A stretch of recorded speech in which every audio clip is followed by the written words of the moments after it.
Hey hotties, happy Wednesday!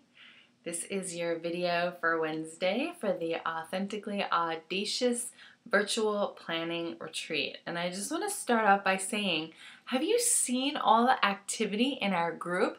I'm going crazy just trying to keep up with you all. It has been such an amazing couple of days already, seeing all the shifts. A lot of you were posting even Monday night, oh my gosh, I can't believe it. I never saw this piece for myself or this issue or this thing or this fear. And it's been just amazing. I've felt really honored to hold space for you so far. And today's video brings us halfway through the week. That's crazy. It's felt like only a day.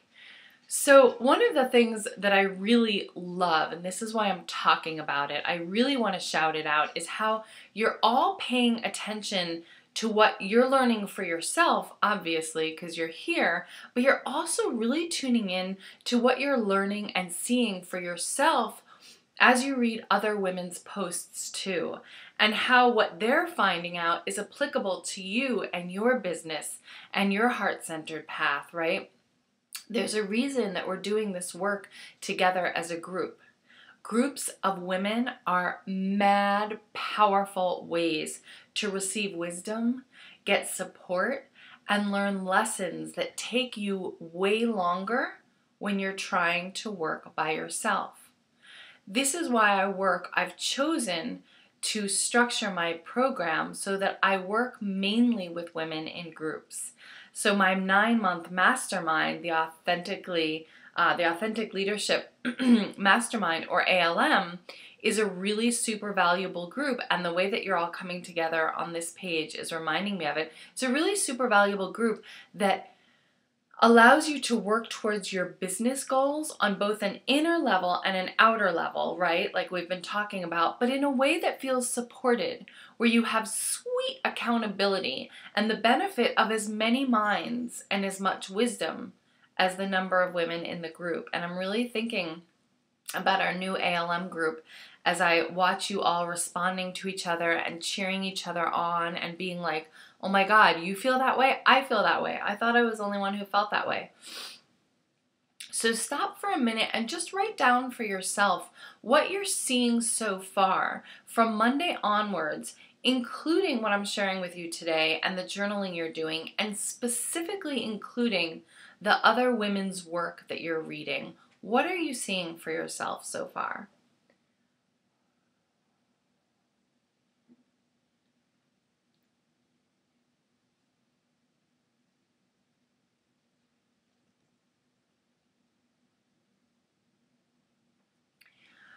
So far, I have no doubt that you're seeing for yourself that fear of visibility, of rejection, of not feeling like you're doing it right is keeping you from giving yourself time and space to plan out your business, to get clear about your goals, and to set up time that is sacred to move forward with small actions that feed your goals, all of which would result in many different ripple effects. Some of these results that could be possible were you to make the time and space for your business right now include more visibility around who you are and what you love to do. More visibility equals more clients. More clients equals rates rising. Rates rising equals freedom to hire support, to work less and smarter, to relax because everything's paid for and now your headspace can go to the things that matter, new ideas, visions, your family, your self-care. Freedom equals less stress, more time for what matters, time with your kid or kids, date nights, a morning or two later in bed with your partner. Whoa, did you just see how I took business planning and rippled it outwards to equal more and better sex for you? Yeah, I just did that. That's how the ripple effect works. So that's just a little example of the ripple effect. And it's really important to note for yourself because everything builds on everything else. So much in In-Arms coaching, we talk about foundations, right? If you're going to build a house, you don't just throw that shit up on an empty piece of land, hammer some boards together, and hope it gets you through the winter, right? You plan it. You dig a foundation. You pour cement. You build the structure, the frame of the house, right? That's how we need to build our businesses because otherwise they're not going to hold what you want them to hold. They're not going to hold what you are no longer willing to compromise for not having in your life. And you can take that from me because I tried to throw it up on a shitty frame and it fell on me. So I'm speaking from experience here. I want to speak a little bit to what you're seeing as you identify the blocks that are standing in your way. Because most of you are getting really clear about what's in your way as you set your sights on moving forward in your biz in 2015. For some time after my daughter was born 9 years ago, I was overweight and out of shape. My body hurt. I got sick more. I felt like crap about myself. And that had ripple effects, right? Professionally, I didn't feel comfortable being visible in my biz because I felt gross and unattractive in my body. And that beat down my self-confidence. So I didn't promote and shine my work to the super affluent, very aligned community I was living in, and I didn't get the clients that I could have gotten. Because I wasn't bringing in money through my biz, we were strapped for cash. These were food stamp days, straight up, and I write about this. I put out a couple of different pieces about going from food stamps to financial freedom. So because I wasn't bringing in money through my business, we were strapped for cash, and I had to take extra waitressing and bartending shifts, which made me miserable, which made me eat more French fries while I was working, which made me gain more weight. See the cycle? I was also newly single and didn't want to date because honestly, I couldn't imagine getting naked around someone else feeling the way that I did about my body. So I was lonely. And lonely equals sad. And sad equals stories that I told myself about how I sucked. And here's what I did, and I bet a lot of you can relate. I avoided getting help and support, even though it would have changed everything. I told myself I should be able to do this work by myself. I should be able to stop eating French fries.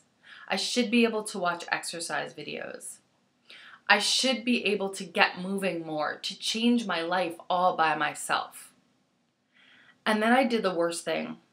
I told myself that I didn't have enough money to get support, even though the ways I was stuck were actually costing me money in the form of client income. I told myself I'd get support when I had more money. I told myself I could make myself fix it all by myself. Ever done that? Ever done that with the pieces that are keeping you stuck right now? Are you doing that right now with the pieces that are keeping you stuck? You can say so. I just totally outed myself. Do you know what the definition of insanity is? The definition of insanity is doing the same thing over and over again and expecting different results. That's bonkers. There's no one here who isn't agreeing with me.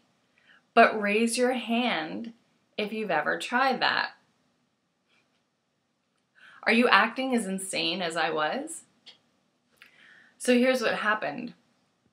In my insanity, I finally got to a place of such discomfort and stuckness that I simply had to try something different. I could not go on that particular hamster wheel even one more second. And I took a huge plunge. And I bought 10 sessions with a highly recommended personal Pilates trainer, Charlotte Blake. She's amazing. I bought 10 sessions with her. Do you know how terrifying that felt? Do you know how much money that felt like for me? 10 private sessions with the highly esteemed Charlotte Blake of New York City, it was mind-bogglingly terrifying. And it was only that my discomfort at that time was slightly more than my terror that made me pay for those 10 sessions. And I went 3 times a week. I signed on for the most support that I could because I was frigging determined to get unstuck. I wanted it. I was so fed up. I finally committed to changing how I felt, how I looked, and in desperation, I signed up for support. And in those 10 sessions, because Charlotte is amazing, and because I had no fucking plan B, which is something I talk about a lot. I almost made it a tagline for the business, but I thought it was a little harsh. Because I had no fucking plan B, I saw change. I had a little more energy. I lost a little weight. I toned up a tiny bit. I bought 10 more sessions. I saw more change. I had more energy. My aches and pains started going away. I lost more weight and felt stronger. My self-confidence started returning, and my jeans looked hot. I started putting myself out there. I remembered how to shine. People were attracted to me. I went on a few dates. I talked to a few women, and they signed up to work with me. I cut back a few waitressing shifts and started bringing my own healthy food to eat for the others. I bought more Pilates sessions with Charlotte Blake. I lost more weight. I felt good about myself for the first time in years. I took my clothes off in front of someone. I signed more clients. Not saying they're related, but just saying. And it all continued to change. But the first step was moving through fear and doubt to buy those 10 sessions. And it was terrifying. I actually made a bonus call for my Authentically Audacious Leadership Program, my intro program, called Moving Through Fear to Action, that talks about those times and how I was able to motivate myself to take a step even though I was terrified. For your work today, I want you to take that which you know would be possible in your business if you were to start honoring it with planning ahead, and ripple it outwards as far as you can, just like I did. Then put that puppy up on Facebook and look around for what other women found for themselves. And feel free, please, as you've been doing, to comment on each other's postings because you're really building an amazing community. So that's it. I'll see you online and have an awesome, awesome Wednesday.